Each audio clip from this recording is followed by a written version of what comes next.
Hello and welcome to World Talks with me, Anna Kalczynska. The Kremlin claims that peace talks regarding the war in Ukraine are still ongoing, despite the cancellation of a meeting between the Russian and American negotiating team in Budapest last month. This statement comes as the Turkish Minister of Foreign Affairs stated that the war in Ukraine is nearing its end, suggesting that both sides have reached a critical point in the conflict. However, not everyone shares this optimism. U.S. Secretary of State Marco Rubio remarked, by demanding the entire Donetsk region, Russia has made a demand that Ukraine cannot accept. To discuss the current state of play, state of negotiations, I am joined by James Batchik, Associate Director of the Atlantic Council Europe Center. Good evening, sir, and thank you for joining us on TVP World platform. Thank you for having me. So it seems that depending on who you listen to, the prediction of the war varies. Finnish president, for that matter, Alexander Stubb, is not optimistic about the end of the war this year. Until February, March, he says, pressure on Russia must be continued until Putin rethinks his aim of denying Ukraine's independence. So what's your take on this? I think President Stubb is probably more accurate than those who are optimistic about the war's end coming sooner than we think. Fundamentally, the Russian goal and President Vladimir Putin's goal remains unchanged. He wants the complete subservience of Ukraine, or at the very least, to be able to control Donetsk and then be able to make Kyiv a puppet state. And he still believes that he can do that. He still believes he has time on his side and that he can outlast both the Ukrainians and European support.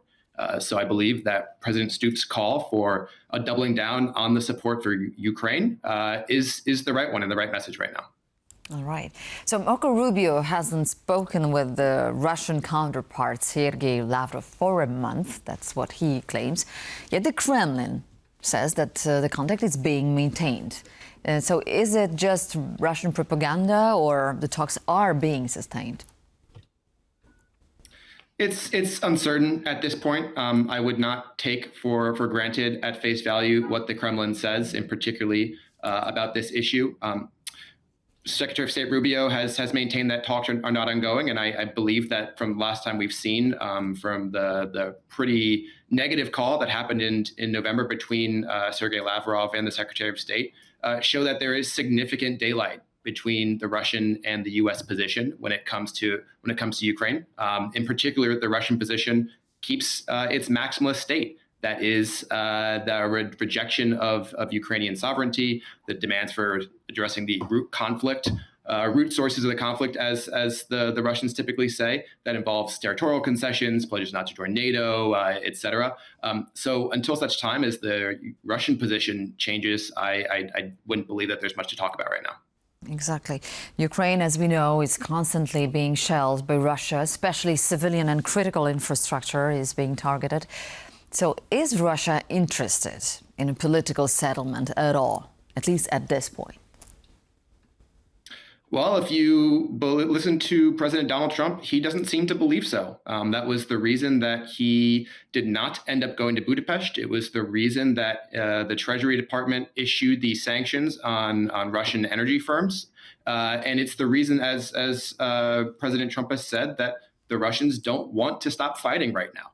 And I think, you hit the nail on the head that despite all this talk this year of ceasefires and what happens after the fighting ends, Russia has increased its fighting and its attack these years, and it's made small but quite difficult gains in the Donbas. At the same time, it's also launched significant attacks both on military and civilian infrastructure, both in the rear and in the front line.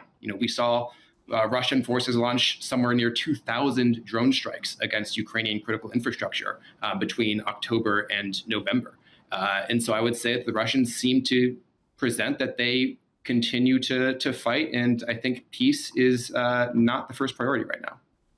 So speaking about the fight, looking at the front lines, we see an enormous effort by the Russian army to seize yet another town in Donbas. However, strategically important, Pokrovsk. Still, it's worth remembering Russia is fighting for Donbas for 4 years into its full-scale invasion. So how would this symbolic victory, given it will be taken by the Russians, change the dynamic of the negotiations? Right, as you said, the situation is tough for Ukraine. Russia has been making incremental advances over the last few months, but let's not forget, and particularly when it comes to Pokrovsk, the Russians are basically a year behind in their effort. They wanted to have that wrapped up by November of last year, and they still haven't captured the city. In the Donbas, they're losing some 20,000 troops a month in the process. They're also using long-range attacks and drones and guide bombs to try to depopulate the population with these terror tactics. So I think, again, the situation, it is strategic, as you said, but Russia has sustained significant losses in this effort. I would also point to that we should never discount Ukraine. This is the fourth year that we're in, and Russia has some serious problems. It still relies on North Korea for manpower to offset some military personnel shortages. We're seeing successful strikes by the Ukrainian military onto Russian energy and military infrastructure on its own right. And that's really depleted Russian energy reserves. These long-range strikes on oil refineries, for example, have had an effect on the domestic oil refining in the country, which will have an issue on Russian oil prices, which are the main profit centers that go into funding the Kremlin's war regime. So I think this is a tough fight happening particularly in Pokrovsk, especially when U.S. support has slowed to a trickle, and European support has been buying U.S. kit, but not a significant amount. But it is still important to note that the Ukrainians are still fighting hard. I think the most important message, and this is what Alexander Stubb said, is that the Europeans and the United States need to step up. This is the moment to continue to arm Ukraine, to greenlight targets by the Ukrainians in Russia and providing the kit to do so, and also working on the enforcement of the sanctions regimes to go after the shadow fleet, to go after the things that give the Russians the financial means to continue this war. True, agree. So coming back to the pressure and the West is trying to inflict on Russia and to those negotiation sanction regime you mentioned. There's a quote by Marco Rubio saying that there's not much left for us to sanction, he says. We're running out of options. So how impactful could be the seizing of the Russian frozen assets by the European allies? How do you perceive this effort here?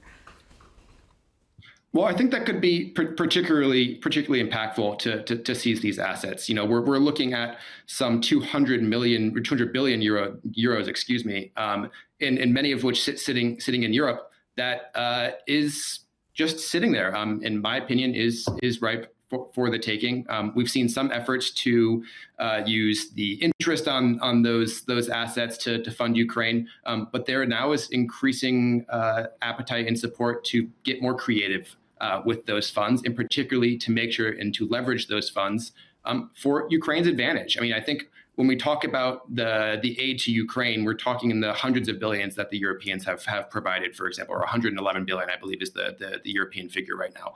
The Europeans are talking about a 140 billion euro loan using those Russian foreign assets as leverage, not to take them. But that just gives you an idea of the size and the money that is sitting there potentially to be used. I disagree with the Secretary about the lack of options right now. There is still a significant amount of enforcement that can go onto the shadow fleet, but using the Russian assets, there is. All right, speaking about the money going to Ukraine, Kyiv is in the middle of a corruption scandal right now, it could heavily impact its reputation and the flow of financial aid coming from its European allies. So the Ukrainian Migration Office has cancelled the citizenship of one of the closest allies of Volodymyr Zelensky, Timur Mindik, who supposedly fled to Israel. He's suspected of orchestrating a massive corruption scheme in Ukraine's energy sector. So how do you see this scandal? What's the potential of this scandal for the future aid coming to Ukraine right now? Yeah, I think this scandal is a big deal and comes at a particularly difficult time for Ukraine. As we talked about, there's some tough realities on the front lines. Energy infrastructure attacks by the Russians have been damaging, and we've heard complaints, and analysts have noted complaints that Ukraine's energy infrastructure was not well protected from these attacks, and noting that the corruption scandal centers around energy. It does go to show that there are some problems here, and as you said, that Ukraine must do everything right now to maintain a strong international backing, both for my military support and also for fiscal support for the country. So I think the saga has done some harm at home, but also abroad, and it's something that will need to be addressed specifically. Now, when it comes to aid, I suspect, and we've heard from the European partners already, that aid is going to continue. The overall rhetoric will stay positive, but it is clear that action is needed. So the European Commission rightly noted that the fact that this investigation happened showed that the Ukraine's anti-corruption bodies are functioning. But at the same time, this is the singular issue that the European Union identified as the most important one to be addressed earlier this month, when they released effectively a grade for Ukraine on how it's aligning with its bid to join the European Union. We've also heard from other European leaders who are facing their own domestic pressures that the anti-corruption issue needs to be a priority. For example, the German Chancellor Merz said so earlier. Prime Minister Tusk himself warned President Zelensky that the effect of these corruption scandals might affect the solidarity with Ukraine. And to that point, that is particularly important right now, as European allies and partners are debating over this much-needed 140 billion euro loan for Ukraine before Kyiv runs out of money, potentially in the new year. So I suspect that while the reaction has been muted so far, this potentially could add fuel to the fire for those in Europe and in the United States, where I am, who want to see aid to Ukraine curtailed or even ended. Washington hasn't made much of a noise on this issue, but I suspect that it would not be surprised if this did come up. Prime Minister Orban of Hungary has already jumped on this messaging, saying, the golden illusion, as he called it, of Ukraine is ending. So I wouldn't be surprised if further aid does come, but it would come with increased scrutiny, either publicly or privately. And shortly, very briefly, as we nearing the end of this conversation, if you could please point to what would be needed to change the situation for the direct negotiations to move forward? What should happen? Well, I don't think that's particularly clear right now. The U.S. side has maintained the need for an immediate ceasefire, something that the Russian side has rejected. And the Russian side has maintained their maximalist position. I think you would need to see some effort from the Russian side to show that there is a willingness to negotiate in the first place. And until that happens, I don't see much room for progress here. James Batchik, thank you so much for joining us this evening, and have a peaceful and nice evening, sir. Thank you so much. Thank you. And thank you for watching World Talks. And please stay tuned to TVP World for more.